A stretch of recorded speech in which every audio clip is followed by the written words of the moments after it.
lahat except sa mga corrupt at ganig sa pera. Hindi sila welcome dito. Bawal na bawal sila. Sabi po ni BBM, kung hindi lang daw po siya Pangulo, sasama siya sa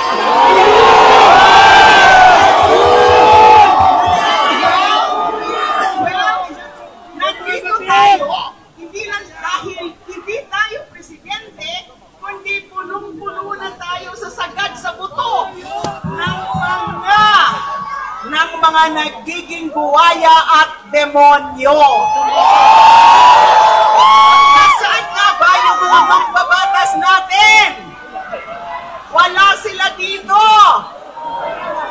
Malamang siguro ay iniisip na nila yung 1 trilyon na alibay para makalusot. Dahil iniisip na nila yung loyalty check at yung kung saan nila dadalhin yung kanilang mga ninakaw. Kaya wala sila dito. Nakita niyo ba? Nakita niyo ba yung mga bulto-bultong pera?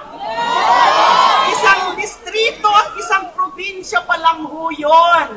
Ilan pa ho kayang mga mesa ang mga pinupuno nila ng mga nakaw na yaman. Habang paulit-ulit po yung pagbabaha sa atin, habang hirap ang ordinaryong Pilipino na pagkasyahin ang sweldo para sa edukasyon, para sa pagkain, para sa kalusugan at mga bayarin, ayon sila, hayahay, pasarap sa kanilang buhay. Nagpapakahirap sila, habang nagpapakahirap sila at pinubuhusan ang ating taong bayan.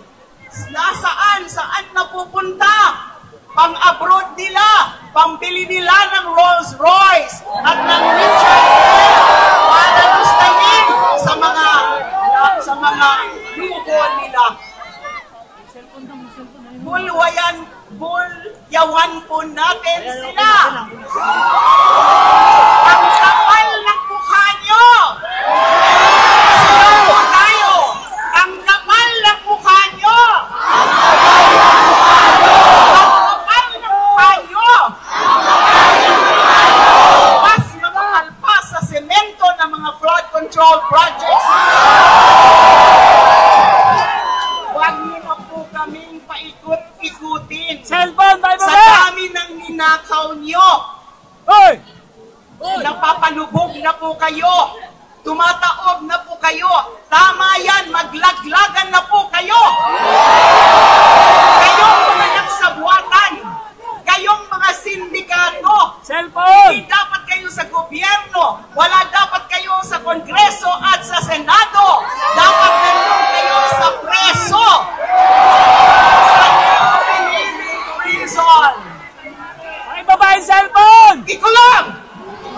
Ikulong sila! Silang lahat! Hoy! Walang sasantuhin. Uhupa ang Cellphone, ibaba! baha, pero hindi dapat humupa ang ating galit.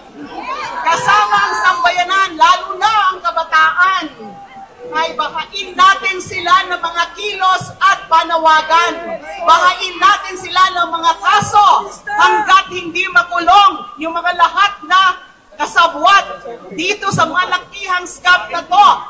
The biggest corruption scandal ever in Philippine history na nagmistulang manilang yung PDAF na Poles scam na aking pinag-imbestigahan noon.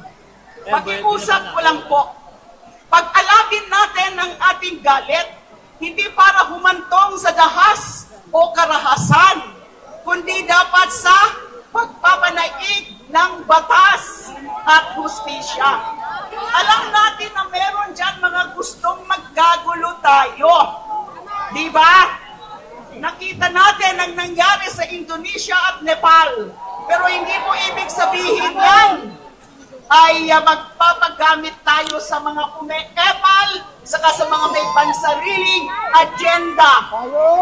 Ninakawan na nga tayo i-hijack ang ating prinsipyo. Hindi po tayo maloloko. Isa na dyan si Sara Duterte.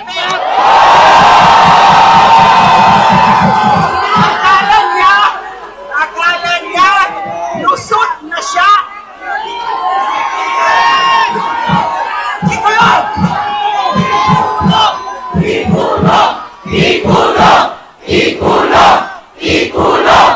Ikulong! Natabunan man siya, natabunan man ang impeachment, hindi tayo makakalimot. Di ba? Hindi natin kakalimutan. At siya magpalinis.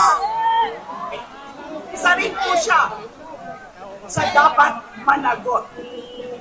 Bilang panghuli. Bilang panghuli.